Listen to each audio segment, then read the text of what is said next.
திருப்பாடல்கள் 140 1-3 மற்றும் 8 மேலும் 12-13 முடிய. ஆண்டவரே, தீயோரிடமிருந்து என்னை விடுவியும், வன்செயல் செய்வோரிடமிருந்து என்னை பாதுகாத்தரலாம். அவர்கள் தம் மனதில் தீயனவற்றை திட்டமிடுகின்றனர், நாள்தோறும் சச்சரவுகளை கிளப்பி விடுகின்றன. அவர்கள் பாம்பென தம் நாவை குறுமையாக்கிக் கொள்கின்றனர். அவர்களது உதட்டில் உள்ளது விரியன் பாம்பின் நஞ்சே.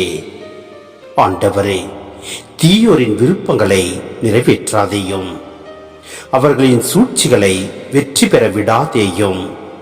இல்லையெனில் அவர்கள் ஆணவம் கொள்வார்கள். ஏழைகளின் நீதிக்காக ஆண்டவர் வழக்காடுவார் எனவும் எளியவர்களுக்கு நீதி வழங்குவார் எனவும் அறிவேன். மெய்யாகவே நீதிமான்கள் உமது பெயருக்கு நன்றி செலுத்துவார்கள்.